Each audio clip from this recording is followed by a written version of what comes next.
हरे कृष्णा। तो आज हम भगवद गीता का 5वें अध्याय पर चर्चा कर रहे हैं। तो अभी तक जो हम भगवद गीता में चर्चा की हैं वो इस तरह से है कि भगवद गीता की शुरुआत होती है एक तरह से दूसरे अध्याय के 7वें श्लोक से, जहाँ पे अर्जुन सवाल पूछ रहे हैं जिसका जवाब सारे भगवद गीता में दिया जाएगा। तो दूसरे अध्याय में अलग अलग तरह से भगवान अर्जुन को कर्म करने को बोलते हैं, कर्तव्य करने को बोलते हैं। एक तरह से कह सकते हैं वो जो शिकार है कर्मयोग है। और फिर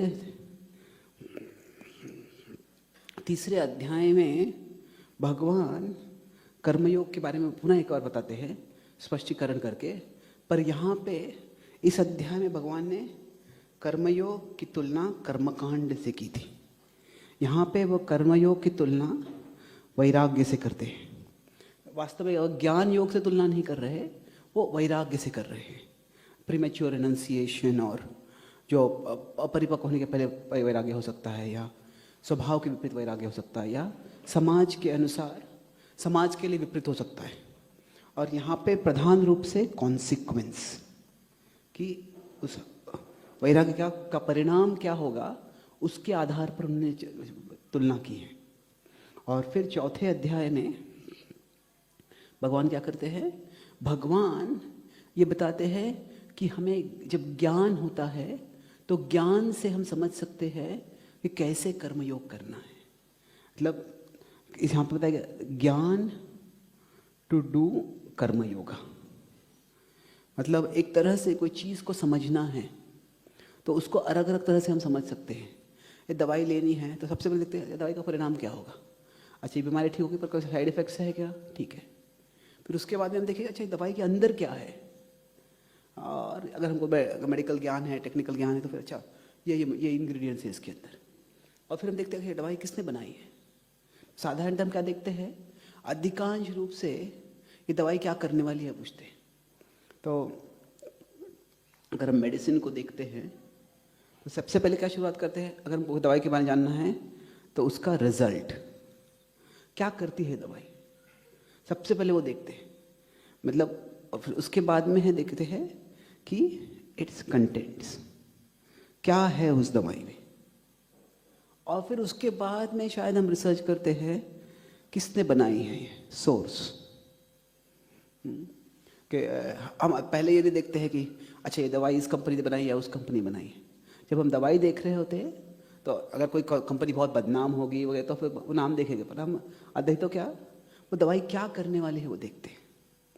तो उसी तरह से अभी तक भगवान ने क्या किया है, कर्मयोग के बारे में बताया है। अभी कर्मयोग एक तरह से ये एक दवाई है फॉर कर्म बंधन से बचने के लिए। ये इस तरह का कार्य है कि व्यक्ति कर्म बंधन से बच सकता है। तो तीसरे अध्याय में ये कर्मयोग करना और न करना उसका परिणाम पहले बताया है। तो ये 3rd चैप्टर में था। फिर कर्मयोग करने का जो ज्ञान है, मतलब उसमें क्या है, अगर हम त्याग की भावना से यज्ञ के समान निस्वार्थ भावना से कार्य करते हैं तो नॉलेज। तो कॉन्सिक्वेंस ऑफ कर्म योगा ये यहाँ पे 3 बता रहा हूँ। मतलब ये चैप्टर नंबर ये तीसरे अध्याय में था, ये चौथे अध्याय में है नॉलेज ऑफ कर्म योगा। और फिर कॉन्शियसनेस इन कर्म योगा, ये जो है 5वें अध्याय में भगवान बताएंगे। तो इस तरह से कर्मयोग का विश्लेषण भगवान अलग अलग दृष्टि से कर रहे हैं। अब ये एक और बार क्यों बताते हैं भगवान, क्योंकि अर्जुन एक सवाल पूछते हैं। अर्जुन का सवाल हम दोहराते हैं। अर्जुन उवाच संन्यासं कर्मणां कृष्ण पुनर्योगं च शंससि यश्रेय एतयोरेकं तन्मे ब्रूहि सुनिश्चितम्। तो अभी ये अर्जुन के सवाल से ही हम उसके श्रेणी को समझते हैं। अभी कोई बच्चा होता है तो और उसको दवाई देनी है, इंजेक्शन देना है, तो कितना दर्द होगा वो पूछेगा। पर कोई और परिपक्व मैच्योर व्यक्ति होगा तो थोड़ा इंजेक्शन का दर्द होगा पर वो तो सहन कर लेते हैं। तो पूछेंगे शायद इसका खर्चा कितना होगा, इसके साइड इफ़ेक्ट्स क्या है। कोई बहुत पर्यावरण के बारे में जागरूक है तो ये दवाई बना कि कितना इसका एनवायरमेंटल फुटप्रिंट क्या है, पर्यावरण की क्या कॉस्ट है। तो क्या है, जो व्यक्ति सवाल पूछता है उससे उस व्यक्ति का हमको स्तर पता चलता है। तो अधिकांश लोगों से अर्जुन बहुत अलग है। और किस तरह समझते थे कि अधिकांश लोगों के लिए जो चॉइस होता है जनरल चॉइस, अधिकांश लोगों को क्या है, उनको यही समझाना पड़ता है कि कुछ चीज़ प्रेयस है और कुछ चीज़ श्रेयस है। प्रेयस मतलब क्या, शॉर्ट टर्म, कि अभी इनसे सुख मिलने वाला है पर बाद में सारा सुख चला जाएगा। और कुछ चीज़ लॉन्ग टर्म है, कुछ चीज़ जो है उसका अभी थोड़ा समस्या है पर बाद में बहुत फल मिलने वाला है। तो अभी इनमें कौन सा चुनाव करना है, तो ये करना है, बेहतर है श्रेयस चुनना। तो ये साधारण लोगों को समझाना पड़ता है कि अभी आप सिर्फ पैसे के पीछे पड़े हो, ये पड़े हो, पर हम आत्मा है, हमें अगले जन्म के बारे में सोचना चाहिए, तो वो श्रेय है। पर अर्जुन की विचार क्या है, अर्जुन का सवाल ये है कि एक तरह से उनका सवाल है श्रेयस 1 एंड श्रेयस 2, कि ये दोनों श्रेयसों में कौन सा चुनना है। यत् श्रेय एतयोर एकम, अभी वो जानते हैं कि कर्मयोग भी अच्छा है, कर्म संन्यास भी अच्छा है। तो यहाँ पे जो शब्द इस्तेमाल किया है, एक इसको मैं पार्टीशन करता हूँ, ये एक चीज़ है। तो यहाँ पे जो शब्द भगवान अर्जुन इस्तेमाल करते हैं, हम इसको कहते हैं कर्म संन्यास। अभी कर्म संन्यास किस रूप में ले रहे हैं, वो ज्ञान योग से हो सकता है, वो ध्यान योग से हो सकता है, वो अलग अलग चीज़ों से हो सकता है, पर क्या है कर्मयोग और कर्म संन्यास। तो इन दोनों में कौन सा अधिक श्रेय है, ये तुम बताओ मुझे। और भगवान जब जानते हैं कि दोनों अच्छे हैं, निश्रेयस कराव भऊ, तो अर्जुन ये बोलो कि श्रेयस 1 और श्रेयस 2, कि मान लीजिए कोई व्यक्ति है, अभी अलग अलग देशों में जो होते हैं लोगों के वैल्यूज़ अलग अलग होते हैं। अभी अमेरिका का ऐसा बताया जाता है लगभग 50% पॉपुलेशन जो है, 50 नहीं, लगभग 30-40% पॉपुलेशन जो है वो पेचेक टू पेचेक रहता है। मतलब अभी एक पेचेक मिला तो सारा खर्चा हो गया और फिर अगला पेचेक मिलता है। तो अगर पेचेक नहीं मिलेगा तो अभी क्या करेंगे उनको पता नहीं है। अभी ऐसे नहीं कि लोग गरीब है, वहाँ पे लोग सेविंग्स नहीं करना चाहते, वो जो मिल गया उसको खर्चा कर दो। तो भारत में ऐसे अधिकांश लोग नहीं, लोग सेविंग करते हैं। तो अभी व्यक्ति पूछता है कि मुझे सेविंग करना है, मुझे इस इंश्योरेंस में करूँ या उस इंश्योरेंस में करूँ, या इसमें करूँ या उसमें करूँ। वो ये नहीं पूछ रहा है कि कहाँ खर्चा करना है। सेविंग करना है ये तो उतना दूरंदेशी है, पर सेविंग कहाँ करना है। तो अर्जुन का सवाल भी उस तरह से है कि दोनों से कल्याण होने वाला है, समझ गए, कर्म संन्यास से भी कर्मयोग से, पर उनमें से और अच्छा कौन सा है। तो अभी ये क्यों पूछ रहे हैं सवाल, एक तरह से अर्जुन एक ही सवाल बार बार पूछ रहे हैं। तो सेम क्वेश्चन जो है एसेंस में, एसेंशियली अर्जुन वही सवाल एक तरह से 4 बार पूछते, 2.7, 3.12, 5.1 और 18.1। तो ये 4 जगह पे, दूसरे अध्याय में, तीसरे अध्याय में, 5वें अध्याय में और 18वें अध्याय में वही सवाल एक तरह से पूछ रहे हैं। वो शब्द अलग है पर वो सवाल का सार एक ही है। अभी कोई वही सवाल बार बार पूछता है तो क्या होता है, तो 2 एक्सट्रीम हो सकते हैं, सेम क्वेश्चन रिपीटेड। अगर बार बार वही पूछता है व्यक्ति तो एक चीज़ कर सकता है कि कोई टीचर होता है, सेम आंसर रिपीटेड, तुमने वही सवाल पूछा, मैंने वही जवाब दिया, तो फिर वो श्रोता बोल सकता है hearing you last time was not the problem. कि ऐसे नहीं कि आपने जो पहले बताया वो सुनने में कुछ समस्या थी, अभी वही आपने पहले जवाब दिया है, मैं वही सवाल पूछ रहा हूँ, इसका मतलब क्या है कि वो जवाब मुझे सच्ची समझ में नहीं आया है। तो वही जवाब बोलने से कुछ ज़्यादा फायदा नहीं है, सेम आंसर रिपीटेड। और दूसरा है, एक एक्सट्रीम है, इंसल्ट द क्वेश्चनर्स इंटेलिजेंस। तुम कितने बुद्धू हो, मैंने पहले जवाब दिया है, सुनते नहीं क्या तुम, समझ में नहीं आता है क्या तुमको? तो ऐसे कर सकते हैं। तो ये एक दूसरा है, इंसल्ट द क्वेश्चनर्स इंटेलिजेंस। पर इन दोनों से क्या है, पहले से वो ऑडियंस को कुछ मदद नहीं होता है कि वही बता रहे हैं। दूसरा है, दूसरे क्या होते हैं, वो ऑडियंस को थोड़ा अपमान लगता है, फिर शायद वो सवाल ही पूछते हैं। तो क्या है, बेहतर ये है कि आंसर फ्रॉम डिफरेंट पर्सपेक्टिव्स, अलग अलग दृष्टियों से जवाब दो, वह बेहतर है। आंसर फ्रॉम डिफरेंट, डिफरेंट मतलब अलग अलग दृष्टिकोणों से, पर्सपेक्टिव्स। अगर ऐसे करते हैं तो क्या है, कभी कभी व्यक्ति को इस पहलू से, इस दृष्टि समझ में नहीं आया जवाब, पर इस दृष्टि से जवाब में आता है, जवाब समझ में आ जाता है। तो भगवान यह करते हैं, अर्जुन वही सवाल पूछते हैं, पर हर जगह पे भगवान अलग अलग दृष्टि से जवाब दे रहे हैं। जो मैंने एक तरह से बताया है कि 2.7 में एक मोरासिस कैसे है, अर्जुन ने जो पर्याय दिए हैं उसके आधार पर जवाब दिया है, कुल धर्म या क्षत्रिय धर्म। तो भगवान कहते हैं कि आप जो आपका आत्मा के ज्ञान के अनुसार आप समझो, और आपका जो क्षत्रिय धर्म करो, पर वो आत्मज्ञान के साथ करो। तो ये बेसिकली एक तरह से ओवरव्यू आंसर है ये, पर ये स्टार्टिंग ओवरव्यू है। पहला जवाब दिया है। फिर 3.12 में एनालिसिस बाय कॉन्सिक्वेंस, कि क्या करने से क्या परिणाम होगा, इस तरह से विश्लेषण किया है भगवान ने।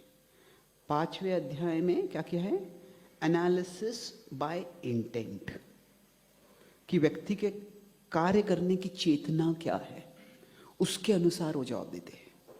और 18वें अध्याय में जब जवाब देते हैं तो एनालिसिस बाय 3 मोड्स, क्योंकि तभी क्या किया है भगवान ने, तब तक एक नया कंसेप्ट और अच्छे से एक्सप्लेन किया। अर्जुन को भी कुछ गुणों के बारे में पता है, पर 14वें अध्याय में भगवान ने विस्तार रूप से उनको बताया है। 17वें अध्याय में उसको यज्ञदान तप के लिए भी अप्लाई किया है। तो कैसे है, वही जवाब देना है, पर कुछ नया सीखा है, तो नया सीखा है उसको इस्तेमाल करके वापस जवाब दो तो और समझ में आ जाता है।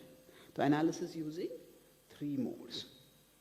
तो भगवान क्या कर रहे हैं, वही जवाब दे रहे हैं, पर अलग अलग दृष्टि से दे रहे हैं जवाब। तो अभी देखते हैं 5वें अध्याय में किस तरह से जवाब देते हैं। तो उसके पहले एक चीज देखते हैं, अभी अर्जुन को यह सवाल आया क्यों। अर्जुन को यह सवाल इसलिए आया है कि भगवान ने अंत में 4:41-42 इसमें क्या है, कृष्ण क्या करते हैं, मिक्सेस लिटरल एंड मेटाफोरिकल।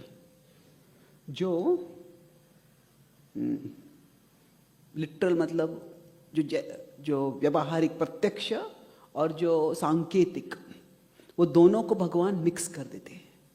कैसे मिक्स करते हैं, बताते हैं, तस्माद अज्ञान संभूतम हृत्स्थम ज्ञानासीनात्मना, कि तुम ज्ञान के तलवार से युद्ध करो। तो अभी क्या है इसमें, एक तरह से मेटाफोरिकल क्या है, सांकेतिक जो बताया है वो क्या है, स्वॉर्ड ऑफ नॉलेज। तो अभी अर्जुन का सवाल पूछा, ठीक है ज्ञान की तलवार से युद्ध करना है, पर क्या इसका मतलब है मुझे धनुष्य बाण से भी युद्ध करना है या नहीं करना है? हाँ, तो भगवान क्या कर रहे हैं, पूरा उसके एंड में जो शस्त्र है वह बोलते हैं कि वो एक मेटाफोरिकल शस्त्र है। फिर किससे आपको युद्ध करना है, तस्मात् तम अज्ञान संभूतम हृत्स्थम ज्ञानमासीनात्मना चित्वैनम संशयम योगम। तो फिर वो क्या कहते हैं, तो ये मेटाफोरिकल वॉर जो है, इसमें स्वॉर्ड ये वेपन है, फिर इसमें एनिमी शत्रु क्या है, इग्नोरेंस अज्ञान, खास करके डाउट्स अराइजिंग फ्रॉम इग्नोरेंस। क्या, अज्ञान संभूतम चित संशयम, कि अज्ञान से आने वाले, तो उस शत्रु से युद्ध करना है। और तीसरा चीज क्या बता रहे, जो आपको फाइटिंग करना है, जो तीसरा चीज भगवान बता रहे हैं कि आपको युद्ध करना है। तो युद्ध मतलब क्या कर रहे हैं भगवान बोल रहे हैं, तस्माद् अज्ञान संभूतम हृत्स्थम ज्ञानासीनातो न चित्वैनम संशयम योगम आतिष्ठोतिष्ठ भारत। तो वो बोल रहे हैं राइज, आतिष्ठ उत्तिष्ठ, राइज एंड फाइट नहीं बोल रहे भगवान, राइज एंड डू योगा। तो तो भगवान क्या बोलते हैं कि डू योगा। तो अब ये तीनों क्या है, तीनों मेटाफोरिकल है, तीनों सांकेतिक है। इसलिए अर्जुन को स्वाभाविक सवाल आ जाता है कि यहाँ पे मुझे युद्ध करना है, व्यावहारिक युद्ध करना है या नहीं करना है। एक तरह से हम देखते हैं इस पूरे चौथे अध्याय में भगवान युद्ध का उल्लेख कहीं नहीं करते। ये प्रैक्टिकल युद्ध का है, जो आपको शस्त्र उठा के युद्ध करना है, इसका कहीं भी भगवान उल्लेख नहीं कर रहे पूरे चौथे अध्याय में। इनफैक्ट अगर आप देखेंगे, कुछ कुछ लोग कहते हैं कि भगवद गीता ये हिंसा करने को उकसाता है ये, पर वास्तव में अगर हम बैटलफील्ड रेफरेंसेस देखते हैं पूरे भगवद गीता के 18 अध्याय में, पहले अध्याय में आते हैं कुछ उल्लेख, क्योंकि वो तो सेटिंग है। दूसरे अध्याय में कुछ उल्लेख आते हैं, बोलते युद्धस्व, आप युद्ध करो, हतो वा प्राप्त जित्वा मुंक्ष्यसे महिम। पर उसके दूसरे अध्याय के बाद में जो युद्ध का उल्लेख होता है वो केवल 11वें अध्याय में आता है, और 11वें अध्याय में वापस विश्वरूप दर्शन के बारे में बताया गया है। इसके विपरीत जो व्यवहारिक प्रैक्टिकल युद्ध करना है उसका उल्लेख एक ही जगह पे आता है, 8.7 में। 8.7 क्या है, किसी को पता है? तस्मात् सर्वेषु कालेषु माम अनुस्मर युध्य च। तो ये बड़े आश्चर्य की बात है कि भगवद गीता रणभूमि बताई गई है। रणभूमि में एक तरह से अर्जुन को युद्ध करने के लिए बताई गई है, पर युद्ध के उल्लेख बहुत कम आते हैं। कह सकते हैं 18वें अध्याय में, आई थिंक वो 18वें श्लोक में आता है कि जब भगवान बोलते हैं कि इस चेतना में अगर कोई युद्ध भी करेगा तो भी वो किसी का वध नहीं कर रहा है, क्योंकि तत्रैवं सति कर्तारम आत्म, उसके बाद में का श्लोक है वो। तो इसके अलावा कहीं भी नहीं आता है उल्लेख गीता में, भगवद गीता में युद्ध का उल्लेख नहीं आ रहा है। और चौथे अध्याय में पूरा ज्ञान के बारे में बता रहे हैं भगवान, ज्ञान से आप कैसे आप कर्मबंधन से मुक्त हो जाओगे। और खास करके इसके पहले क्या होता है कि भगवान ने अभी श्रद्धावान लभते ज्ञानम तत्पर संयति ज्ञानम लब्ध्वा पराम शांतिम अचिरेणादि गच्छति। शांति ये शब्द वापस आ गया है। दूसरे अध्याय में शांति आ गया था, अर्जुन कंफ्यूज हो गए, तो शांति शब्द से अर्जुन अशांत हो जाते कि आप क्या बोल रहे, आप युद्ध करूं या ना करूं। तो एक तरह से हम कह सकते हैं ये सरल है कि भगवान बोल रहे हैं कि आपको कर्म करना चाहिए। कल हमने चर्चा की किस तरह से कर्मण्य कर्म यह कश्येत कर्मणि कर्म यह, कि जो कर्म में अकर्म देखता है या कर्म में कर्म देखता है, मतलब तुम युद्ध करना चाहिए ऐसे बता रहे हैं, पर स्पष्ट रूप से युद्ध करने के बारे में भगवान ने नहीं बताया है। और यहाँ पे जब उन्होंने युद्ध करने को बोल रहे हैं तो वो एक अंतरंग युद्ध करने को बोल रहे हैं। तो फिर अर्जुन उससे मुझे हो जाते हैं कि आप चाहते क्या हो, आप मैं युद्ध करूं या ना करूं। तो इसको कहते हैं एक तरह से साइकोलॉजी में तो कहते हैं रीसेंसी बायस। रीसेंसी बायस मतलब क्या, जो हम रिसेंटली सुनते हैं वो हमको याद रहता है, जो पहले सुना है वो भूल जाते हैं। तो अगर किसी देश के बारे में अगर हमने अभी कुछ बुरा सुना है तो शायद उस देश में बहुत कुछ अच्छा भी पहले हुआ है, अरे पर उस देश में ये हो गया था, ये हो गया था, इन लोगों ने ये किया था। तो अभी क्या हो गया था, गीता सुन रहे, गीता का ज्ञान जटिल है, तो अर्जुन जो रिसेंटली सुनते हैं वही उनके मन में ज़्यादा रहता है। ऐसे नहीं है कि पहले का याद नहीं है, पर अभी इतना बोले कि अच्छा तुम तलवार से युद्ध करना है, अच्छा, और ज्ञान की तलवार से। तो सोच पड़ते कि संन्यासम कर्मणाम कृष्ण पुनर्योगम च शंससी। तो आप पहले तो बताए थे कि आप संन्यास करने को, कर्म संन्यास का आपने गुणगान किया है, पर उसके बाद में आप योग करने को बोल रहे हैं, तो आप क्या चाहते हो मैं करूं।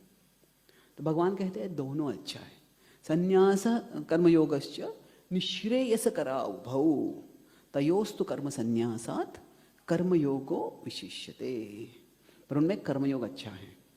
तो अभी जो इस अध्याय में कितने श्लोक है किसी को पता है? 5वें अध्याय में 29 श्लोक है, करेक्ट। तो अभी एक तरह से अभी तक जो भी अध्याय आए हैं इसमें से सबसे छोटा अध्याय है वो। गीता के सबसे छोटे अध्याय कौन से हैं? 15-12। ये अधिकांश लोगों को पता होता है क्योंकि वो शॉर्टेस्ट चैप्टर याद करना चाहते हैं। तो गीता का एक अध्याय याद है मुझे, कौन सा सबसे छोटा अध्याय कौन सा है वो याद कर लेता हूँ मैं, ऐसे होता है। तो 20 लोगों का सबसे छोटा अध्याय है। उसके बाद में जो है ये 29 श्लोकों का दो अध्याय जो है 20 श्लोकों के हैं। उसके बाद में 24 श्लोकों का जो 16वां अध्याय है, उसके बाद में जो 29 श्लोकों का ये is among the shorter chapters of the Gita. तो इसमें अभी जो विभाजन है कि ग्रंथों का, ऐसे कि अलग अलग आचार्यों ने भी अलग अलग पद्धति से ये किया है। तो इसीलिए मैं जो विभाजन कर रहा हूँ वो जिस फ्रेमवर्क, जिस विश्लेषण की पद्धति हम ले रहे हैं कि डिसीजन मेकिंग, अर्जुन को फैसला कैसे करना है उसको मार्गदर्शन दे रहे हैं, तो उस आधार पे मैं चर्चा करूँगा। अभी एक तरह से ये जो अध्याय है इसमें बहुत से ऐसे काफ़ी श्लोक ऐसे हैं जो हम कोट करते हैं। 518 है विद्या विनय संपन्न, 522 यही संस्पर्श जाब होगा, उसको कोट करते हैं। फिर और भोक्ताराम यज्ञ तपसाम, ये सब श्लोक हम कोट करते हैं। पर वो जो श्लोक है अगर हम इसके, और फिर 510 भी है जो पद्मपत्र में वाम भसा, ऐसे श्लोक हम कोट करते हैं। इसमें कई श्लोक है, पर ये जो है संदर्भ में देखेंगे तो हर श्लोक का जो उस संदर्भ में जो अर्थ है वो काफ़ी रोचक है। तो अभी सबसे पहले भगवान बताते हैं कि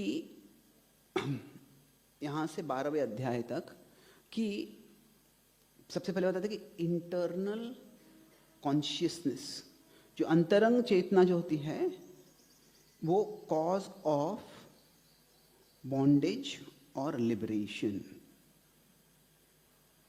जो व्यक्ति की अंतरंग चेतना है वह फैसला करती है कि व्यक्ति अगर बंधन में होगा या बंधन के परे जाएगा। अभी इसमें काफ़ी कुछ भगवान बता रहे हैं, पर वो बताते हैं कि अभी पिछले श्लोक में ज्ञान दिया है। अभी वो ज्ञान क्या है? एक तरह से वो ज्ञान ये बताया भगवान ने कि तुम त्याग के रूप में, यज्ञ के रूप में आप कार्य करो तो आप कर्म बंधन में नहीं फंसोगे। तो भगवान क्या कहते हैं इस श्लोक में, उसी भाव को आगे लेते हैं। और जो 7वां 8वां श्लोक जो है इसमें बताते हैं वो कि किस तरह से, ये 7, 8, 9 श्लोक में बताते हैं कि जो व्यक्ति है अगर ये समझता है कि मैं आत्मा हूँ और ये मेरा शरीर है, इसको मैं सेपरेट दिखा रहा हूँ बाहर समझाने के लिए। भगवान कहते हैं कि ये जो अगर आप समझोगे कि ये आत्मा और शरीर अलग है तो शरीर की इंद्रियां अपने अपने स्वभाव के अनुसार वो कार्य करेगी। पर उससे अगर तुम आसक्त नहीं होगे तो ये शरीर के इंद्रियों को कार्य करने दो। किसके लिए? वो भगवान की सेवा के लिए, आध्यात्मिक प्रगति के लिए। ब्रह्मण्य आधाय कर्माणि, ये बॉडी है और ये वर्ल्डली ऑब्जेक्ट्स हैं, ये दुनिया की चीज़ें हैं, दुनिया का जो दुनिया में जो कर्तव्य है उसके लिए हम जो कर रहे हैं। तो ये जो है भगवान बोलते हैं कि इस पहले भगवान ने पिछले अध्याय में बताया था कि इसको आप, ये बॉडी को इनएक्टिव, इंद्रियों को इनएक्टिव हम नहीं रख सकते। वो बोलते हैं कि हमेशा जातु तिष्ठत्य, व्हाट इज दैट वर्ड्स, नहीं कश्चित क्षणमपि जातु तिष्ठत्य कर्मणा, जातु अकर्मणा, जातु तिष्ठत्य अकर्मकृत, सॉरी, थैंक यू। तो एक क्षण पे भी हम कर्म किए बिना नहीं रह सकते। कुछ वो लोग कहते हैं कि do nothing, I am very good at that. कुछ मत करो, मैं वो बहुत अच्छे से कर सकता हूँ। पर उनका मतलब डू नथिंग मतलब क्या? मैं कुछ नौकरी नहीं करूँगा, मैं घर में बैठ के टीवी देखूंगा और वीडियो गेम्स खेलूंगा, या मैं फेसबुक पे गॉसिप करूँगा। पर डू नथिंग मतलब फिलोसॉफिकली है, तत्वज्ञान के स्तर पे डू नथिंग मतलब क्या है कि मैं बिल्कुल कुछ भी नहीं करना। पर क्या है, वो संभव ही नहीं है क्योंकि मन हमारा हमेशा कार्यशील रहने वाला है और हमें शरीर को पालन करने के तो कुछ करना ही पड़ेगा। और एक तरह से कह सकते हैं कि even inactivity is a form of activity, कि कार्य न करना ये भी हम हमारे शरीर के साथ ही कर रहे हैं। तो तो उसके बिना हम, शरीर के बिना कुछ भी नहीं कर सकते। तो ऐसे कह सकते हैं कि आप कुछ भी मत बोलो। अभी कुछ कुछ लोगों के लिए बोलने को बड़ा भय होता है, उनको बोलना, some people are too, they find it very difficult to talk and other people find it very difficult to stop talking. कुछ लोग होते हैं ऐसे जो उनको बोलना बड़ा मुश्किल लगता है, वो थोड़ा शाय होते हैं, भयभीत हो जाते हैं, और कुछ लोग होते हैं उनको बोलना बंद करना बड़ा मुश्किल होता है। तो अभी कुछ कुछ का स्वभाव ऐसा होता है कि शांत रह सकते हैं, पर किसी को बोले अभी आप कभी भी मत बोलो, तो उसके लिए एक्चुअली कोई मौन व्रत लेता है। हमारे साथ हम भक्ति में मौन व्रत के ज़्यादा हम कृष्ण कीर्तन पर ज़्यादा जोर देते हैं, पर अगर मौन व्रत लेना होता है वो आसान नहीं है। अब फैसला करो मैं एक दिन के लिए कुछ भी नहीं बोलूँगा, तो ऐसे बोलने की इच्छा हो जाएगी कि पहले कभी हुई नहीं इच्छा। कुछ तो बोलना है, कुछ तो बोलना है। तो क्या है, हम हमारे शरीर को निष्क्रिय नहीं रह सकते। तो कहते हैं शरीर तो अपना अपना कार्य करेगा, पर अगर जो कार्य करते हैं अगर वो आसक्ति के कारण नहीं कर रहे, वो भोग की इच्छा से नहीं कर रहे हैं। साधारणतः कैसे होता है, इन दोनों में जो मेल होता है ये मटीरियल प्लेजर, ये भौतिक भोग के लिए इन दोनों में मेल होता है कि मैं कुछ खाना चाहता हूँ, मैं कुछ देखना चाहता हूँ, कुछ सुनना चाहता हूँ। क्यों? उससे मुझे भोग मिलेगा, मुझे सुख मिलेगा। पर अगर वो भोग की इच्छा नहीं है, व्यक्ति समझता हूँ कि मैं एक आध्यात्मिक मैं आत्मा हूँ और ये शरीर को अपने अपने स्वभाव के अनुसार इस जगत में कार्य करना है, तो शरीर को कार्य करने देते हैं हम, पर उसमें हम आसक्त नहीं होते। तो फिर वो क्या कहते हैं, ऐसे करेंगे तो इससे बंधन नहीं होगा। तो वो बोलेगा कि अगर भोग करने की इच्छा नहीं है तो फिर कार्य क्यों करें। अगर इसको सिंपलीफाई करते, ये सेंसेस हैं, ये इंद्रिया हैं, और मैं इसको मटीरियल ऑब्जेक्ट्स यूज़ करता हूँ, क्योंकि सेंस ऑब्जेक्ट्स जब बोलते हैं तब तुरंत भोग का ही भाव आ जाता है। पर ऐसे नहीं है, क्योंकि एक्चुअली इंद्रिय विषय, ये ऐसा ज़रूरी नहीं है कि सब इंद्रिय विषय भोग के ही वस्तु हो। इंद्रिय विषय ये एक actually neutral object, neutral term है कि जो इंद्रिय देख सकते हैं या जिनसे इंद्रिय मेल कर सकते हैं। तो कानों के लिए इंद्रिय विषय है ध्वनि, आँखों के लिए इंद्रिय विषय है रूप, जिह्वा के लिए इंद्रिय विषय है स्वाद। तो अभी स्वाद अच्छा भी हो सकता है, बुरा भी हो सकता है, या तो जो ध्वनि हो सकती है वो अच्छी हो सकती है, बुरी हो सकती है। और ऐसे नहीं कि सब ध्वनि अच्छी और बुरी के बीच बुरी होनी चाहिए, उसके बीच में भी कुछ हो सकता है। ठीक है, कि हॉर्न बजता है, तो अभी हॉर्न क्या है, अच्छा है बुरा है, नहीं, वो तो जानकारी दे रहा है बस। It is not so much good और bad and it is just informational. तो क्या है कि जो इंद्रिय विषय, ये शब्द है एक तरह की, इंद्रिय जिस विषय को देख सकते हैं या देखना, ये जिस विषय के बारे में जिस विषय से वो संपर्क कर सकते हैं। तो ऐसे क्या है, इस जगत में जीना है तो इंद्रिय विषयों से संपर्क करना है हमको। मतलब इसलिए हम ये भौतिक विषय बोल सकते हैं। अगर हम गाड़ी चलानी है तो इधर उधर कोई खेल रहा है, इधर उधर कोई इंद्रिय तृप्ति कर रहा है, उसकी ओर नहीं देखना है। पर हम गाड़ी चलाएं तो आंखें बंद करके नहीं चल सकते। तो क्या है कि गाड़ी जब चला रहे हैं तब जो कछुआ जैसे है अपने सारे इंद्रिय अंदर लेता है, वैसे हम लेके नहीं चल सकते। तो वैसे करना है तो ड्राइवर के बाजू में बैठो, ड्राइवर के सीट पे मत बैठो आप। तो वहाँ पे हमको हमारे इंद्रियों को केंद्रित करना है। तो इंद्रियों को इंद्रिय विषय के साथ एक तरह से जो मिलना है वो अनिवार्य है। पर वो किस लिए मिल रहे हैं? एक तरह से ये हो सकता है for functioning in the world, कि इस जगत में व्यक्ति कार्य कर रहा है, तो उस कार्य करने के लिए हमें इंद्रियों का इंद्रिय विषय से संबंध अनिवार्य है। तो अगर भोग की भावना नहीं है तो फिर वो जो है उससे व्यक्ति को जो वो भवबंधन में नहीं फंसेगा, वो भवबंधन में नहीं फंसता है। तो इसमें क्या है कि अगर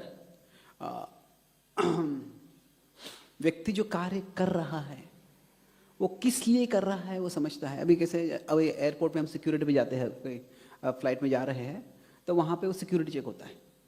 तो अभी सिक्योरिटी चेक जितना नॉन इंट्रूसिव हो सकता है उतना करने का प्रयास कर रहे हैं।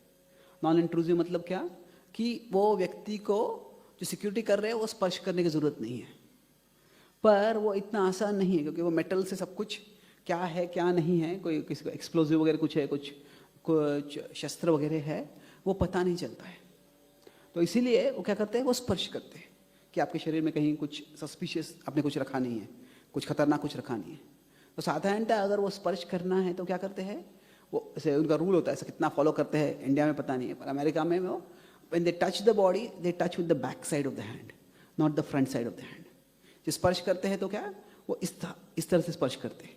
मतलब क्या है कि जब व्यक्ति भोग करना चाहते हैं तो वो एक दूसरे को छूते हैं, पर वो क्या है साधारणतः इस तरह से छूते हैं। तो वो उनका भाव क्या है कि this is a non sensual touch.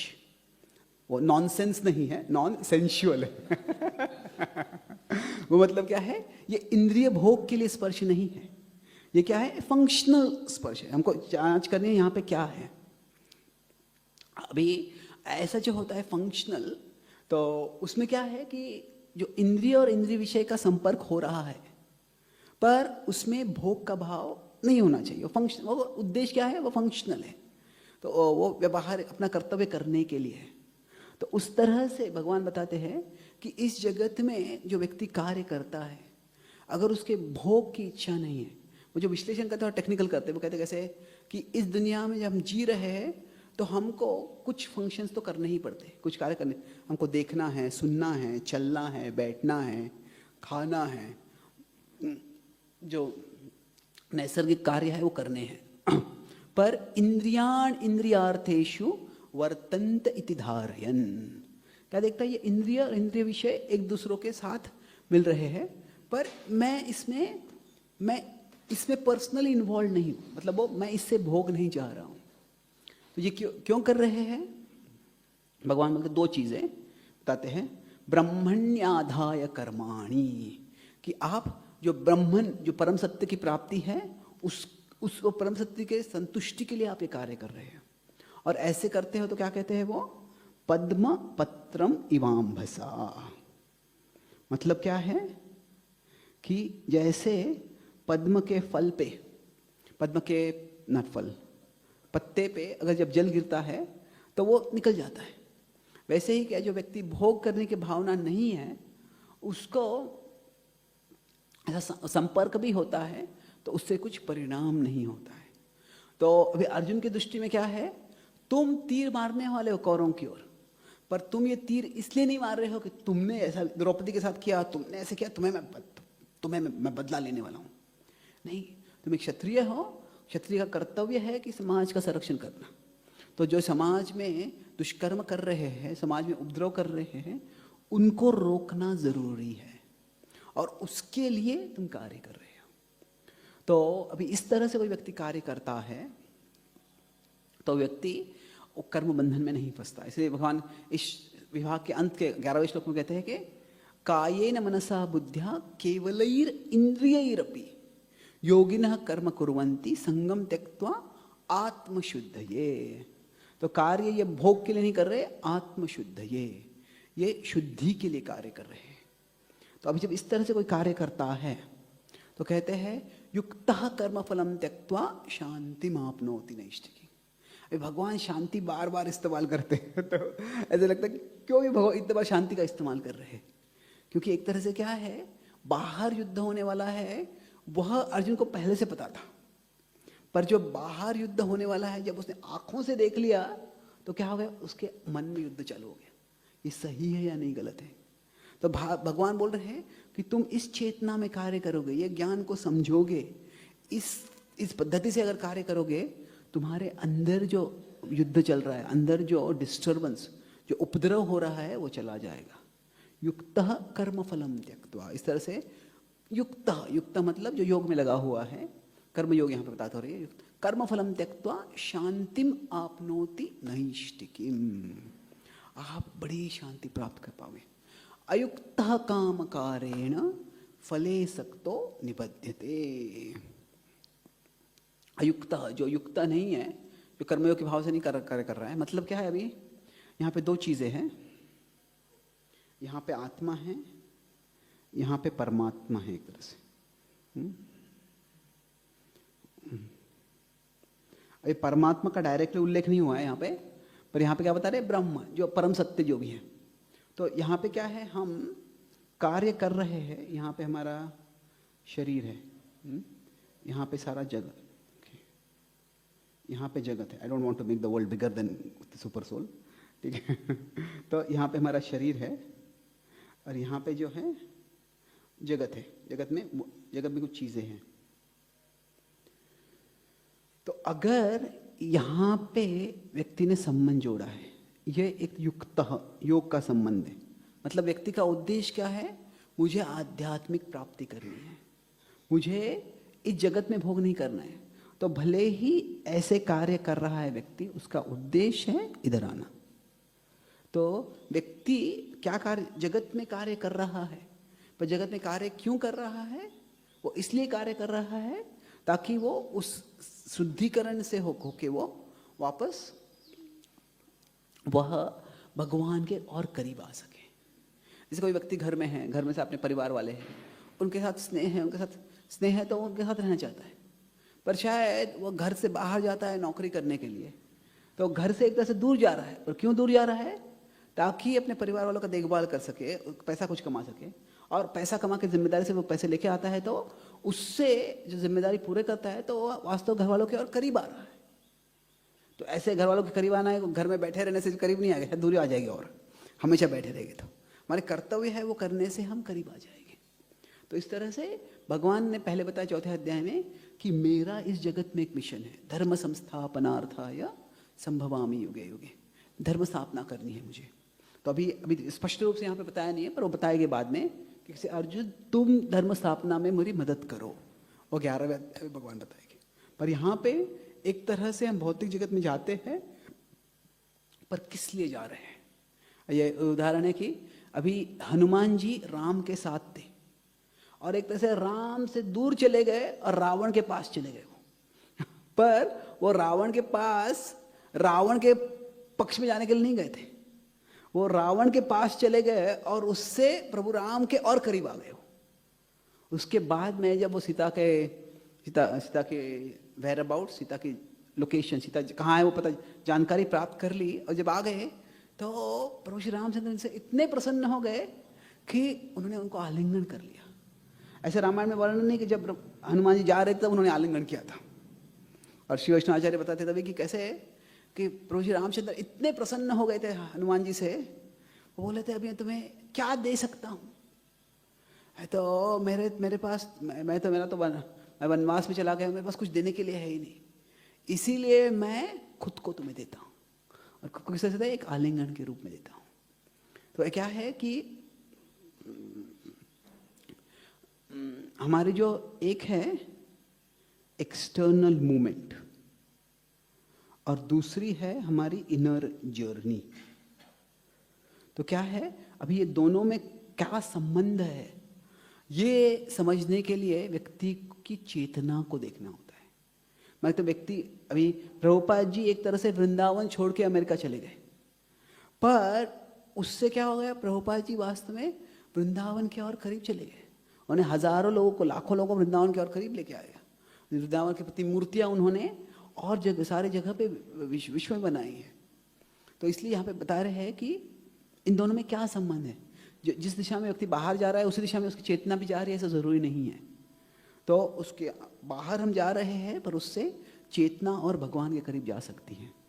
तो external journey may be in the material world, but inner journey may be toward Krishna. कैसे हो सकता है, व्यक्ति का उद्देश्य क्या है। और इसके बाद में जो 13 से 7 जो हम देखे थे गीता का ओवरव्यू जो है, तो 13 से 17 तक भगवान बोलते हैं, इसको फिलॉसफी में कहते हैं एटियोलॉजी। एटियोलॉजी एक मेडिकल टर्म भी है। मेडिकल टर्म जो होता है एटियोलॉजी, मतलब बीमारी क्यों होती है, बीमारी का कॉज क्या है। पर यहाँ पे एटियोलॉजी मतलब कॉजेशन, कि जब कोई कार्य होता है वो कार्य क्यों होता है। एटियोलॉजी क्या है, द ब्रांच ऑफ फिलॉसफी, वो तत्वज्ञान का वो विभाग है जो वो विश्लेषण करना चाहता है, analysis of cause of action, कि कोई कार्य हुआ वो क्यों हुआ वो समझना है। तो इसका संक्षिप्त में वर्णन होता है, 13वें अध्याय में इसका भगवान और चर्चा करेंगे, पर सारांश में यहाँ पे भगवान क्या बोलते हैं कि कोई भी कार्य जब होता है तो उसमें 3 चीजें सहभागी हैं। इसको कभी कभी 3 ज से उल्लेख करते हैं। एक है जगत, या इसको कह सकते हैं प्रकृति, दूसरा है जीव, और तीसरा है जगदीश। इसको इंग्लिश में कहते हैं, इसको डिवाइन विल, फ्री विल और ई विल। अभी ईविल क्या है मैं उसको समझाऊंगा, ये हमारे तत्व ज्ञान में नहीं है। ये जो 3 शब्द है ये क्रिश्चियन लोग इस्तेमाल करते हैं कई बार, पर हमारे समय मतलब ईविल मतलब क्या है, ऐसे कोई शैतान हमारे तत्व ज्ञान में नहीं है। पर ईविल मतलब यहाँ पे क्या है, जो हमारे कंडीशनिंग से, जो हमारे संस्कार पहले से आए हैं, वो कभी कभी हमें कुछ कार्य करने को लगाते हैं। तो जो भी कार्य हो रहा है उसमें 3 चीजें सहभागी होती है, और तीनों साथ में जब कार्य करते हैं तभी कार्य की पूर्ति होती है। तो मान लीजिए, अगर इसको उदाहरण देखते हैं हम, मान लीजिए एक चोर है, वो उसने रॉबरी की है, चोरी की है उसने। तो अभी इसके बाद में क्या होता है, वो जेल में जाता है। तो अभी वो जेल में क्यों गया, इसके 3 कारण हो सकते हैं। एक है कि उसने चोरी की, थीफ रॉब्ड, इसलिए वो जेल में गया। दूसरा है पुलिस ने उसको गिरफ्तार कर लिया, इसलिए जेल में गया वो। तीसरा है जज ने उसको सेंटेंस कर दिया। कि अभी तीनों जब होते हैं तो व्यक्ति जेल में जाता है। पुलिस शायद गिरफ्तार कर सकते हैं, पर पुलिस गिरफ्तार करने के बाद भी अगर जज ने रिहा कर दिया तो जेल में नहीं रहेगा, वो जाएगा पर रहेगा नहीं वो। तो अभी व्यक्ति जेल में गया, उसका कारण क्या है? क्या जज कारण है, पुलिस कारण है, या वो चोर कारण है? कितने लोग कहते हैं चोर है कारण? Okay, nice. कितने लोग कहते हैं कि और कोई कारण है? ठीक है। तीनों कारण है, कितने लोग कहते हैं? 1 2 3 4। क्या कारण है उसको पता करने का क्या कारण है, कोई बोलता है?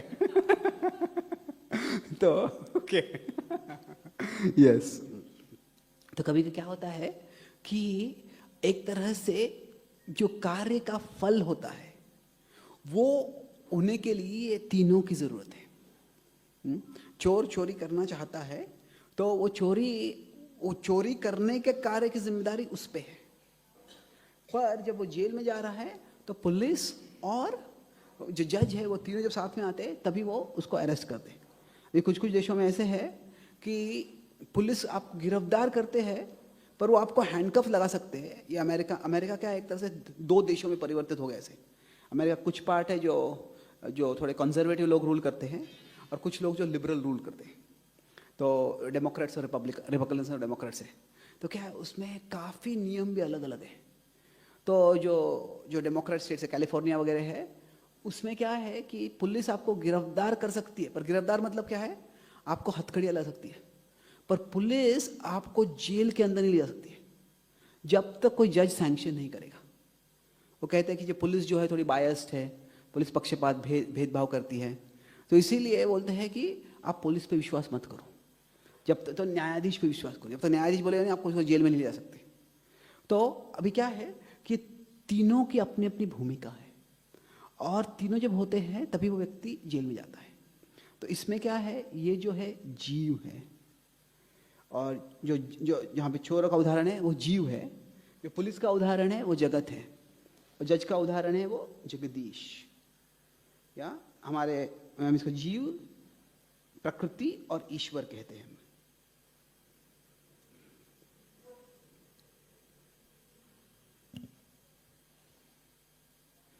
तो ये तीनों जब साथ में होते हैं तभी कुछ कार्य का फल होता है। तो अभी क्या मतलब है कि अभी मुझे किसी ने एक सवाल पूछा कुछ समय पहले, लोग अलग अलग सवाल पूछते हैं। एक सवाल पूछा कि अगर कोई आत्महत्या करना चाहता है तो फिर कई लोग आत्महत्या करना चाहते हैं पर कर नहीं पाते। There is unsuccessful suicide. मतलब क्या है, आप आत्महत्या भी करना चाहते हो पर करना चाहते हो तो कोई आ जाता है, कुछ हो जाता है, आत्महत्या नहीं कर पाते। तो अगर कोई यशस्वी होता है आत्महत्या करने में, तो वो कहते हैं कि अगर वो यशस्वी हो गया है तो उसका मतलब है कि वो नियति के अनुसार ही होना चाहिए। और अगर जो नियति के अनुसार हुआ है तो फिर उसको पाप क्यों मानते हैं? तो ऐसे है कि हाँ, नियति के अनुसार कुछ हो सकता है, पर जो नियति के अनुसार होता है इसका मतलब ये नहीं है कि वो करना हमारे लिए सही है। थोड़ा सा कॉम्प्लिकेटेड है, मैं समझाने का प्रयास करता हूँ इसको एक उदाहरण से। आप शायद महाभारत में जानते हैं कि जो 18वीं रात होती है, 18 दिन की रात होती है, तभी अश्वत्थामा क्या करता है, सारे पांडवों के कैंप, पांडवों के तंबू में जाके वहाँ पे सबको मार डालता है।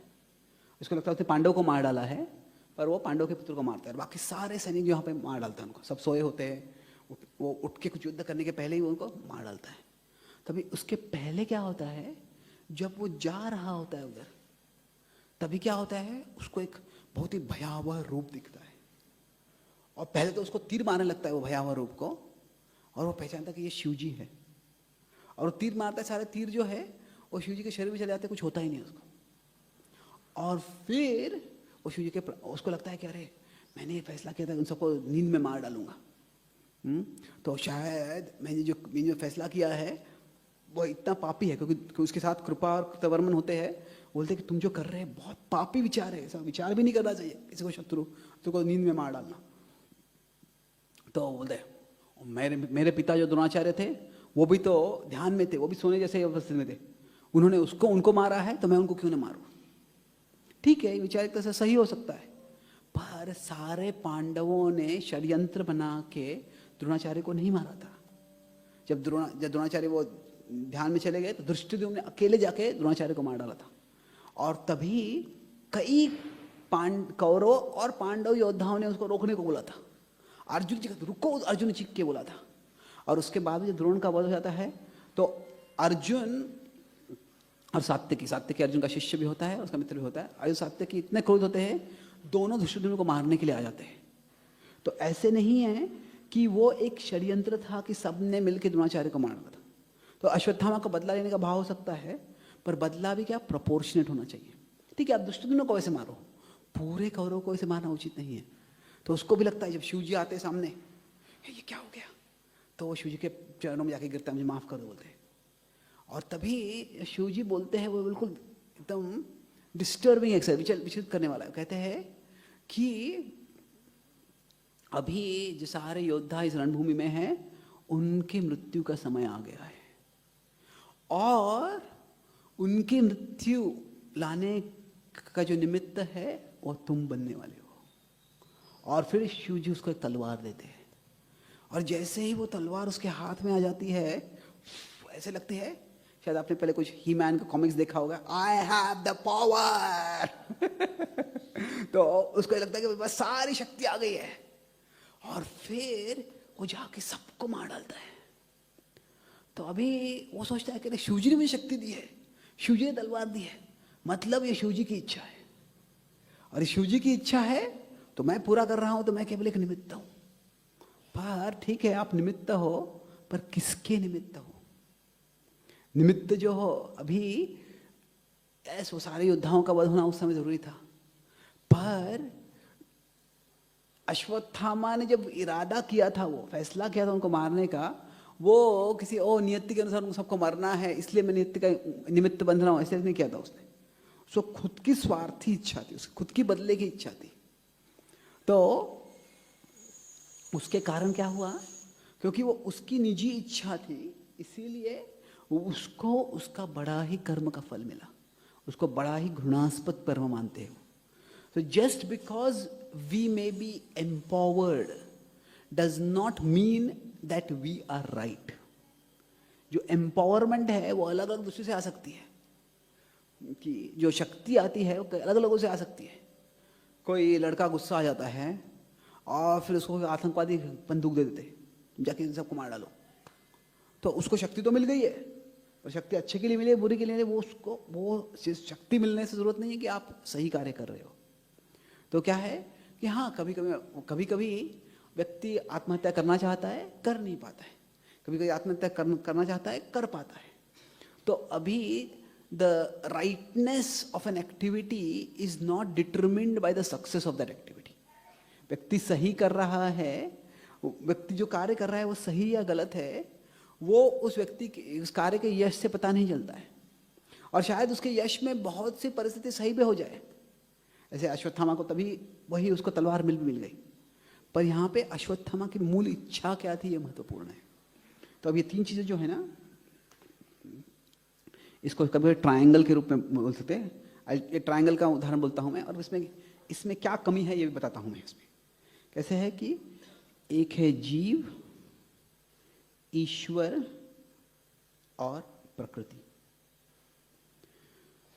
तो ये तीनों जो है मिलके जब भी कुछ कार्य होता है, तीनों का एक तरह समन्वय हो चाहिए। पर इसमें क्या है, द जीवा डिजायर्स, जीव इच्छा करते हैं, जो परमात्मा है वो सैंक्शन करते हैं, वो इजाज़त देते हैं, और जो प्रकृति है वो एग्जीक्यूट करती है, वो जो है वो कार्य करती है। तो अभी ये तीनों महत्वपूर्ण है कोई कार्य होने के लिए, पर इन सब की शुरुआत कहाँ से होती है? जीव के इच्छा से होती है। 1 2 3। तो अभी क्या है, जो जीव की इच्छा है उसके अनुसार जीव का बाकी सब कुछ होता है। कभी कभी हमारी जो इच्छा है वो पूरी होगी, कभी कभी इच्छा पूरी नहीं होगी, पर वो इच्छा हमने की थी। उसके बाद में जो एम्पावरमेंट हम कहते हैं, जो शक्ति है, मतलब क्या है, वो प्रकृति के अनुसार प्रकृति के अनुसार उसको शरीर मिल सकता है, सामग्री मिल सकती है, परिस्थिति मिल सकती है, और जिसके इससे को यश हो सके। प्रकृति मतलब केवल शरीर नहीं है, it is the body and the external situation, वो सब आता है सही में। तो अब ये तीनों जब साथ में आते हैं तभी व्यक्ति जो है कार्य करने में यशस्वी होता है, या वो कार्य जो पूरा होता है। तो अभी यह विश्लेषण का कारण क्या है? जीव, ईश्वर और प्रकृति, ये तीनों का समन्वय जब होता है तो व्यक्ति कोई कार्य कर पाता है। इसका अर्जुन से संदर्भ क्या है कि अभी जो प्रकृति है, इसको एक और तरह से देख सकते हैं हम, कैसे कि मान लीजिए ये जीव है, ये ईश्वर है और ये प्रकृति है। अभी एक तरह से जीव प्रकृति से बड़ा है क्योंकि जीव आध्यात्मिक है, पर जीव इस जगत में, इस परिस्थिति में वो शरीर से बंधन हुआ है, उसका शरीर के एक तरह से वो अधीन हो गया है। तो अभी इन तीनों में क्या है, अभी ये जो जगत है, जो प्रकृति है, जो शरीर है, शरीर का एक अपना स्वभाव है और शरीर अपने स्वभाव के अनुसार कार्य करेगा। क्षत्रिय है, क्षत्रिय प्रवृत्ति से कार्य करेगा, ब्राह्मण होगा, ब्राह्मण प्रवृत्ति से कार्य करेगा, वैश्य है तो वैश्य प्रवृत्ति से कार्य करेगा। तो अभी वो जो प्रवृत्ति के अनुसार कार्य करने वाला है, अपनी प्रकृति के अनुसार, प्रकृति अपने प्रवृत्ति के अनुसार कार्य करती है, तो उसमें व्यक्ति जितना उससे भोग करना चाहता है उतना वो बन जाएगा। अभी जो इसका जगत का एक नेचर होता है, अभी नेचर समझने के लिए कैसे है कि आत्मा के लिए शरीर एक गाड़ी के समान है। तो अभी बैलगाड़ी एक तरह से चलती है, हवाई जहाज दूसरी तरह से चलती है। बैलगाड़ी को हवाई जहाज की तरह नहीं चला सकते, हवाई जहाज को बैलगाड़ी की तरह नहीं चला सकते हम। कल्पना कीजिए हवाई जहाज के आगे कोई बैल लगा देता है, वो बैल क्या कर रहा है आपको, तो वो चलने वाला नहीं है उस तरह से। पर क्या है, वो जो जिस प्रकार की गाड़ी मिली है, वो जो ड्राइविंग कर रहा है, उसको चलाने वाला है, वो कहाँ जाने वाला है वो उस पर निर्भर है। वो गाड़ी के नियमों के परे नहीं जा सकता है, पर गाड़ी को कहाँ ले जाना है वो उस पर निर्भर है। तो भगवान अर्जुन से कहते हैं कि नवद्वारे पुरे देहि नहीं व कुर्वन् न कारयेन। ये शरीर को तुम एक शहर के समान मान लो। अभी शहर में बहुत कुछ होने वाला है, हर चीज़ शहर में जो होने वाली है उस पर हम नियंत्रण नहीं कर सकते हैं। और शहर का उदाहरण बहुत अच्छा है एक तरह से, कि अगर ये शहर है, दिस सिटी, और वो कहते हैं इसमें 9 द्वार हैं, 1 2 3 9 द्वार, ये कैसे है, 9 इंद्रिया जैसे हैं, ये 9 द्वारों का शहर है ये, और इसके अंदर एक आत्मा है। तो अभी कहते हैं कि अभी शहर में बहुत से लोग आएंगे, बहुत से लोग जाएंगे, तो हर व्यक्ति जो आता है उससे हम मिलते नहीं हैं, हर व्यक्ति जो आता है वो जाने से हम रोते नहीं हैं। तो हम देखते हैं कि कौन सा व्यक्ति से मेरा कोई संबंध है, मेरा कुछ ताल्लुक है, मेरे लिए कुछ महत्वपूर्ण है। तो वैसे क्या है, उसी तरह से हमारे इंद्रियों के अंदर बहुत से इंद्रियों विषयों के बारे में जानकारी आएगी। हम जब कार्य कर रहे हैं, हमारे इंद्रियों से बहुत से कार्य हो जाएंगे, पर हम किस पे जोर दे रहे हैं? क्या हम उन चीज़ों पे जोर देते हैं जिससे हमको भोग मिल रहा है? क्या हम उन चीज़ों पे जोर दे रहे हैं जिससे हमें कोई सेवा हो रही है, जिससे हमें शुद्धिकरण हो रहा है? तो अगर हम ये समझते हैं कि प्रकृति के अनुसार, प्रकृति के स्वभाव के अनुसार कुछ कार्य होने वाले हैं, पर मैं जब उसको नियंत्रण करने का प्रयास करता हूँ, उसको गाइड करने का प्रयास करता हूँ, तो किस लिए कर रहा हूँ? जिससे कि मैं शुद्धि कर सकूँ, जिससे मैं सेवा कर सकूँ। अगर इस तरह से व्यक्ति समझ जाएगा तो वो व्यक्ति बंधन में नहीं फंसेगा। तो इसमें क्या है, इन तीनों चीज़ों में this is most in our control. इन चीज़ों में हम क्या इच्छा करते हैं वो हमारे नियंत्रण में है। भगवान क्या सैंक्शन करते हैं हमें पता नहीं है, प्रकृति का अपना स्वभाव है जो हम बदल नहीं सकते हैं, पर हम क्या इच्छा कर रहे हैं ये हमारे नियंत्रण में है। और इसी के आधार पर मैं 2 और पॉइंट लेता हूँ, एक्चुअली 2 और सेक्शन बचे हैं, पर उसके बारे में हम अगले चैप्टर में चर्चा कर सकते हैं। तो ये जो है 17 तक आ गया। फिर अभी तक हम देखा है 12 से 17 तक। अभी 17 से 18 से जब आगे जाता है तो एक तरह से 29 तक, एक्चुअली स्टिल 26 28। तो यहाँ पे भगवान बताते हैं कि ये जब आप समझते हो कि क्या है कि हर व्यक्ति आत्मा है, शरीर के अंदर वो कार्य कर रहा है, और कार्य इसके लिए प्रकृति और भगवान, ये तीनों दोनों का भी मिलन जरूरी है। तो ये समझता है तो क्या होता है, व्यक्ति फिर भोग की भावना से कार्य नहीं करता है। तो इसीलिए जब वो विद्या विनय संपन्न श्लोक आता है, सबको समान दृष्टि से देखो, ये भाव क्या है, ये है किसी को अपने भोग के विषय के रूप में मत देखो, कि सबको समान दृष्टि से देखो। तो विद्या विनय संपन्न ये श्लोक इसलिए बताया गया, इसलिए उसके आगे कुछ श्लोकों में आता है क्या है, बाह्य स्पर्शेषु सक्ता आत्मा, और फिर श्लोक आता है कि यही संस्पर्शजा भोगा। तो जब हम समझते हैं कि ये आत्मा को, जो मैं पहले था कि व्यवहारिक रूप से कार्य करना है हमको, इंद्रियों और इंद्रिय विषयों को जो है वो हमारे भोग की दृष्टि से नहीं देखना है, पर व्यवहारिक रूप से कैसे कार्य करना है वो देखना है। तो फिर क्या होता है, हम सबको समान रूप से देख सकते हैं। हर एक व्यक्ति आत्मा है, हर एक व्यक्ति परमात्मा है, और हर एक व्यक्ति अपने अपने स्वभाव के अनुसार कार्य कर रहा है। और फिर उसमें मुझे क्या महत्वपूर्ण है वो हमें देखना है। तो पहले क्या करते हैं, इसमें इस सेक्शन में पहले बताते हैं कैसी दृष्टि होनी चाहिए और उससे क्या फल होगा। कैसी दृष्टि होनी चाहिए, सबको समान रूप से देखो। ऐसा करोगे तो क्या होगा, इहैव तैर्जितः सर्गो येषां साम्ये स्थितं मनः, कि ऐसे करोगे तो आप इसी जगत में मुक्त हो जाओगे, ऐसी दृष्टि रख पाओगे। This is the vision of liberation. तो एक तरह से ये जो विभाग है 17 से 26, इसमें भगवान कैसे करते हैं, इनका जो विश्लेषण है, ये ऐसे है कि 17 to 19 क्या है, it's like this actually. 17 to 19 describes the peak, and then 19 to 26 is the process to the peak. कि जो चेतना, ये ज्ञान हम समझ जाते हैं तो किस प्रकार चेतना होनी चाहिए। देखिए सारा तद्बुद्धे तदात्मान तन्निष्ठा सत्परायणा, वो परम सत्य पे केंद्रित हो जाओ। तुम इस जगत में भोग मत देखो, परम सत्य पे केंद्रित हो जाओ। और परम सत्य पे केंद्रित हो गए तो क्या होगा, आप सब लोगों को समान रूप से देखोगे। ऐसे देखोगे तो आपकी मुक्ति हो जाएगी। और फिर उसकी ओर कैसे जाना है, तो फिर भगवान उसकी विधि बताते हैं। विधि बना क्या बताते हैं, इस जगत में सुख आएगा दुख आएगा, उन दोनों से तुम ज़्यादा विचलित मत हो। बाहर से जो भी आ जाता है वो समझो कि सुख आता है दुख आता है, वो दोनों क्षणिक हैं, ज़्यादा विचलित मत हो। और उसको विचलित नहीं होना है तो क्या है, आप भौतिक सुख के पीछे मत भागो। और कहते हैं कि जो सुख है वही दुख का कारण बनता है, यही समस्पच जाब होगा दुख यो न ये। तो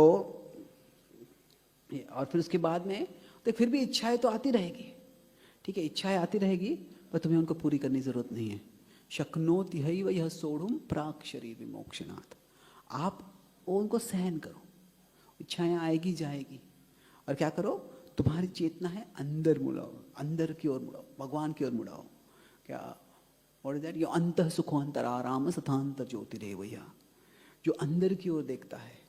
तो एक तरह से जो है इसका एक और फिर बताते हैं इस तरह से व्यक्ति जीता है तो लभंते ब्रह्म निर्वाण। वापस पुनः बोलते हैं कि ऐसा व्यक्ति सब जीवों के लिए अच्छा कार्य करेगा और वो मुक्ति की ओर जाएगा। और फिर क्या ये सब व्यक्ति कर्मयोग से ही करने वाला है? भगवान कहते हैं कि नहीं, कर्मयोग करना है, पर कर्मयोग में व्यक्ति परिपक्व हो जाता है तो फिर वो ध्यान योग कर सकता है, फिर वो भक्ति योग कर सकता है।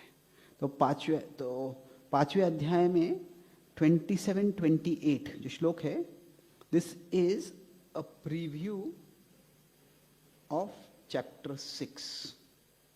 कि मतलब कैसे है, कर्मयोग अगर कर लेता है व्यक्ति, उसके बाद में या तो वो ध्यान योग की ओर जा सकता है या भक्ति योग की ओर जा सकता है। तो कर्मयोग का उल्लेख है 26 तक किया है, और फिर 29 जो है वो है प्रीव्यू ऑफ चैप्टर 7-12। तो यहाँ पे 27-28 श्लोक में बताते हैं ये, और 29वें श्लोक में भोक्ताराम यज्ञ तपसाम जो है ये भक्ति योग के बारे में बताया जा रहा है।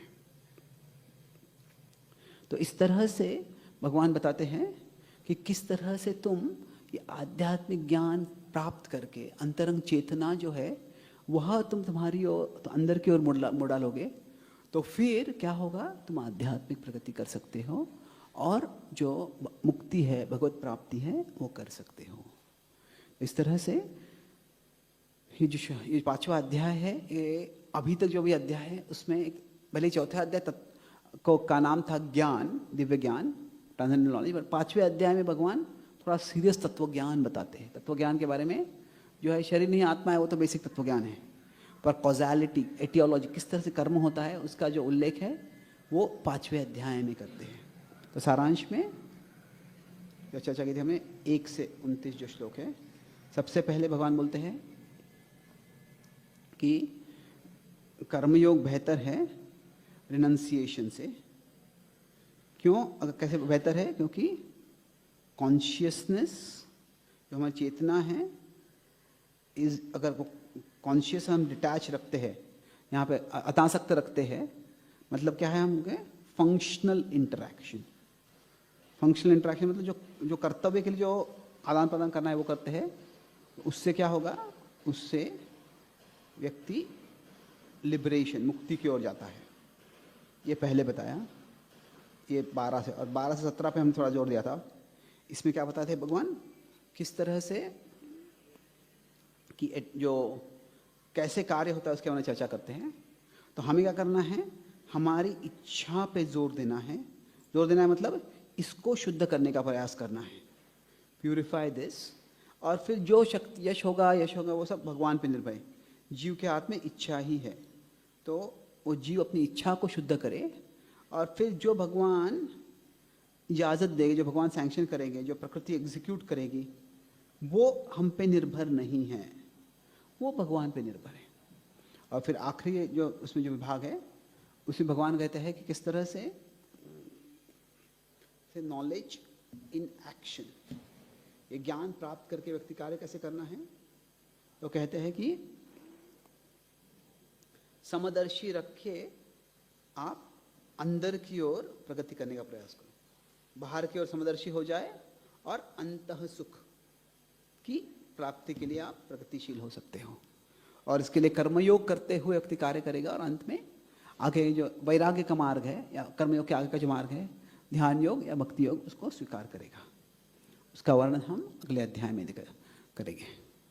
कोई सवाल है किसी का? Yes Ruby.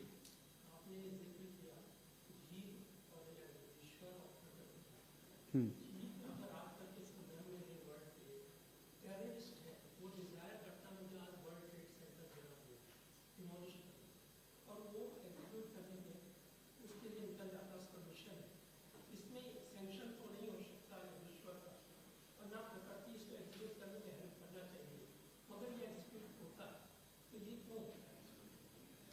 ये क्यों होता है कि इसको 13वें अध्याय में भगवान थोड़ा जवाब देते हैं। कैसे है कि हर व्यक्ति का अपना एक क्षेत्र होता है। ये आत्मा है और आत्मा का एक क्षेत्र होता है। क्षेत्र मतलब कह सकते हैं एरिया ऑफ इन्फ्लुएंस। तो कुछ लोगों का क्षेत्र जो होता है बहुत छोटा होता है, कुछ लोगों का क्षेत्र विशाल हो सकता है। तो मान लीजिए मुझे गुस्सा आ जाएगा तो मैं थोड़ा कुछ बुरा भला बोल दूंगा। कोई पुलिस अफसर है उसको गुस्सा हो जाएगा, चाहे 2 लाठी से मारेगा। कोई सैनिक है उसको गुस्सा आ जाएगा, गोलियां मारेगा। अमेरिका या रशिया के प्रेसिडेंट गुस्सा आ जाएगा तो न्यूक्लियर का बटन दबा देगा, वो बम, पूरा लाखों लोगों की मृत्यु हो सकती है। अभी गुस्सा सबको आ रहा है, पर वो व्यक्ति, अलग अलग व्यक्तियों का क्षेत्र अलग अलग है। तो किसी का अगर क्षेत्र बड़ा है तो फिर वो जो कार्य करते हैं उसके परिणाम भी बहुत बड़े होंगे। अभी अलग अलग लोगों को अलग अलग मात्रा का क्षेत्र क्यों मिला है? वो उनके पूर्व कर्म से है। अभी कोई इस जगत में राजा बनता है, लखपति बनता है, कोई प्रेसिडेंट बनता है, तो उन्होंने जरूर कुछ पहले कुछ अच्छा कर्म किया है, इसके कारण वो भी बना है वैसे। पर पूर्व कर्म से उनको अभी अच्छी शक्ति, काफी शक्ति मिल सकती है, पर वो शक्ति किस तरह से इस्तेमाल करने वाला है वो उन पे निर्भर है। और जब भगवान किसी को क्षेत्र देते हैं तो उस क्षेत्र में वो क्या करते हैं उसमें हस्तक्षेप नहीं करते भगवान। ठीक है, ये तुम्हें पहले से मिल चुका है। जैसे कोई व्यक्ति अगर मेहनत करके कोई पैसे कमा लेता है, अभी तुम उस पैसे से शराब पियो या कुछ सेविंग्स करो, ये तुम पे निर्भर है। गवर्नमेंट उस पर हस्तक्षेप नहीं करती है। वैसे ही क्या है कि अगर किसी ने पूर्व कर्म से बड़ा क्षेत्र प्राप्त किया है और उस क्षेत्र में अगर वो कोई बुरा कार्य करना चाहता है तो वो कर सकता है। तो उसके लिए भगवान सैंक्शन देते हैं। क्यों? क्योंकि हर जीव को उन्होंने स्वेच्छा दी है। अभी ऐसा, इसका मतलब ये नहीं है कि उसके कर्मों का परिणाम नहीं होगा। अगर वो मेरा ही क्षेत्र है ये, पर मेरे ही क्षेत्र में अगर मैं मेरे स्वेच्छा का दुरुपयोग करता हूँ, दुष्कर्म करता हूँ, तो उसका फल मिलेगा, पर वो फल कभी तुरंत नहीं मिलेगा। कैसे है कि हमारा जो कर्म जो है वो एक तरह से बैंक अकाउंट के समान है। तो अगर मेरे पास बहुत पैसा है तो मैं थोड़ी अय्याशी भी कर लूँगा तो तुरंत परिणाम नहीं होने वाला है। किसी के पास कुछ पैसा है ही नहीं है, कुछ एक हफ्ते का एक सैलरी है, वो सारा शराब पीने में निकाल देता क्या, तो अरे 2 घंटे में अभी कंगाल हो जाएगा वो। कोई व्यक्ति लखपति है, वो ऐसे शराब पी रहा है, ऐसे कर रहा है, शायद उसको 2-3 साल तक पैसा चलेगा, पर 2-3 साल के बाद वो खत्म होने ही वाला है। तो कैसे होता है कि sometimes our past karma can delay the consequences of our past karma, of present karma from coming to us. हमारे पूर्व कर्म से क्या हो सकता है कभी कि हम पूर्व अच्छा कर्म किया है तो अभी बुरा कर्म भी किया है, तो भी बुरे कर्म का फल शायद तुरंत नहीं आता है। आएगा जरूर पर तुरंत नहीं आएगा। तो कोई अगर 10वें मंजिल पे चढ़ता है, वहां से कूदता है तो शायद 10 सेकंड नीचे गिर जाएगा। पर कोई हवाई जहाज से कूदता है तो अभी उसका परिणाम तो बहुत बुरा होने वाला है। पर अगर वो नीचे देखता नहीं है और अच्छा ये हवा मेरे कानों में विसल करे, अच्छा लग रहा है, मुझे अच्छा लग रहा है, जितना ऊपर जाएगा उतना ज़्यादा समय लगेगा नीचे आने के लिए, पर नीचे आने ही वाले हैं सब, और जो गिरने वाले हैं तो टूटने ही वाले हैं। तो इसलिए कभी कभी कुछ लोग जैसे करते हैं तो देयर इज अ डिफरेंस, 9वें अध्याय में आता है विशेष करके, पर क्या है, there is a difference between God's sanction and God's intention. जो भगवान इजाजत देते हैं और जो भगवान इच्छा करते हैं वो अलग है। तो भगवान इच्छा नहीं करते कोई जैसे आतंकवादी बन के कोई ट्विन टावर्स को उड़ा दे, पर अगर कोई वो करना चाहता है तो उस व्यक्ति को वो, अगर उसका वो क्षेत्र में है तो उसको वो इजाजत देते हैं भगवान। Thank you. Yes no.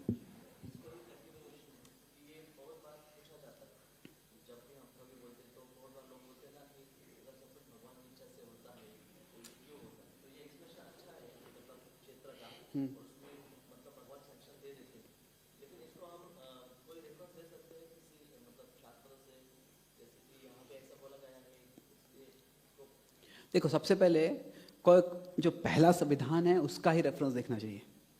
Not जो कहते हैं कि सब कुछ भगवान की इच्छा से होता है, उसका कहाँ रेफरेंस है? उसका मैंने कहीं रेफरेंस देखा नहीं अब तक। तो we don't need a reference to contradict a non reference. को लोग कहते हैं कि यह शास्त्रों में बताया, कि मैंने कि शास्त्र में कहीं नहीं बताया कि see God is the supreme controller, but he is not the soul controller.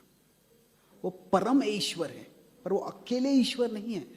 ईश्वर परम कृष्ण। अभी अकेले ईश्वर कृष्ण जब कहते हैं 12 सब भृत्य, पर भृत्य मतलब क्या है? वो सेवक है, पर उनको भी अपना क्षेत्र है। भगवान इज अ सुप्रीम कंट्रोलर। जैसे से जो जीव को भी भगवान 15वें अध्याय में ईश्वर बोलते हैं कि कौन सा श्लोक है वो? उत्क्रामंतम सितम वापि भुंजानम अगुणामितम विमूढ़, नहीं, उसके पहले का श्लोक है, शरीरम यदवाप्नोति यच्चाप्य उत्क्रामतीश्वर। व्यक्ति शरीर में आता है, शरीर से बाहर जाता है, तो वो कहाँ जाएगा, किस शरीर में जाएगा? वो वास्तव में वो अपने कर्मों के अनुसार फैसला कर रहा है। तो God is the supreme controller, not the soul controller. और तो अगर उसी शब्द को अगर स्पष्ट रूप से भगवान कहते हैं 9वें अध्याय के 9वें श्लोक में, न तु माम तानि कर्माणि निबध्नन्ति धनंजय, ये सारे कर्मों से मैं बंधता नहीं हूँ। फिर 13वें अध्याय के 33वें श्लोक में कहते हैं भगवान, उपद्रष्टा अनुमंता च, कि मैं देख रहा हूँ और अनुमति दे रहा हूँ। ऐसा नहीं कि भगवान कहते सब मेरी इच्छा है। और फिर एक और श्लोक है, ये जो मैं क्षेत्र का उदाहरण दिया वो 9 अध्याय के 6ठे श्लोक में आता है। कैसे भगवान कहते हैं, यथा आकाश स्थितो नित्यम वायु सर्वत्र गो महान, कि जैसे आसमान जो है उसमें वायु जाती है इधर उधर, तो वायु कहाँ जा रही है वो आसमान नियंत्रण नहीं कर रहा है। वायु कहाँ तक जाने वाली है वो आसमान नियंत्रित करता है। तो इसमें क्या है, जो आसमान वो है हर जीव के क्षेत्र के समान है, और जीव जो है वो हवा के समान है। तो ऐसे अनेक उल्लेख है। ओके, तो जो एक कंक्लूजन है, विल अगर कहते हैं, not a blade of grass moves without God's will, ये भी बाइबल में नहीं आता है, ये बिब्लिकल सेइंग है ये। पर यहाँ पे विल में हम समझना चाहिए कि विल का 2 अर्थ हो सकता है, सैंक्शन या इंटेंशन। तो इजाजत या इच्छा, तो this is more of sanction not intention. Okay, yes ma'am.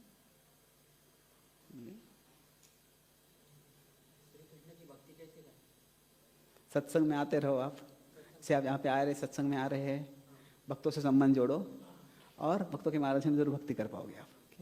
Okay, Hare Krishna. Last question, yes.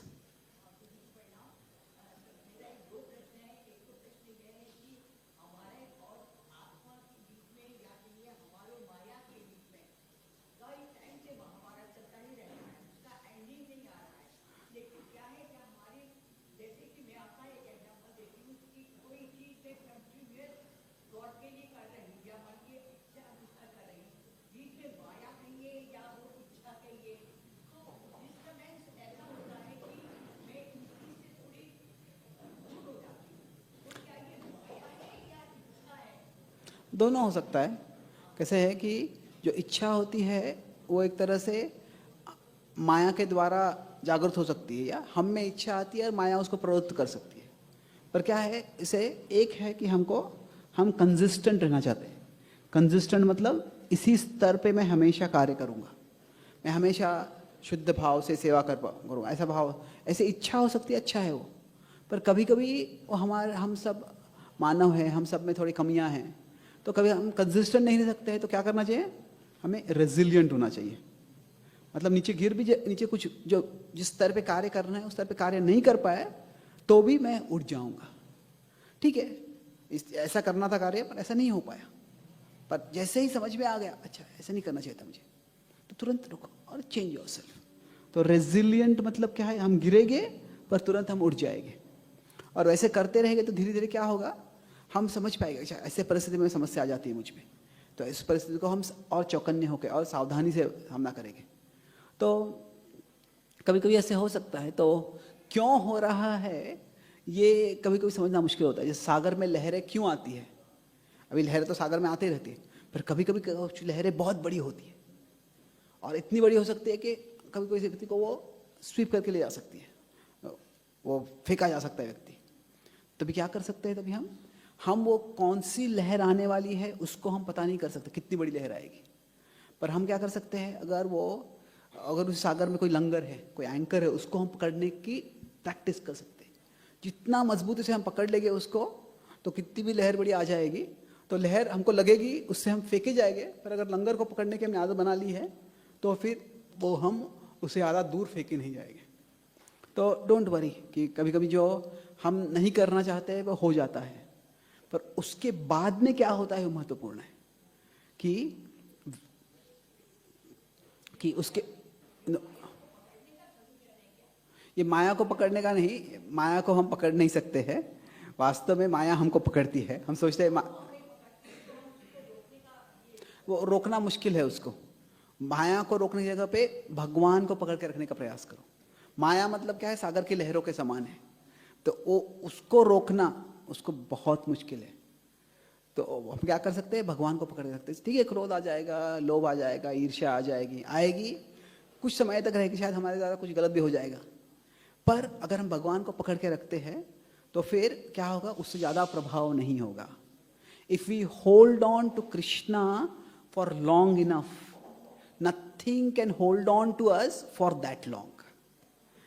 कि हमें कृष्ण को पकड़ के रखते हैं तो कोई भी चीज़ हमें, जिस हद तक हम कृष्ण को पकड़ सकते हैं उस हद, उतने लंबाई तक हमें पकड़ के नहीं रख सकती है। कुछ समय तक पकड़ेगी, बाद में हमारे कृष्ण का संबंध जो है वही शाश्वत है। यस, वही महत्वपूर्ण है। Can you talk privately? हम क्लास खत्म करते, 1-to-1 बात करते, फिर थोड़ा लेट हो गया अभी। Thank you.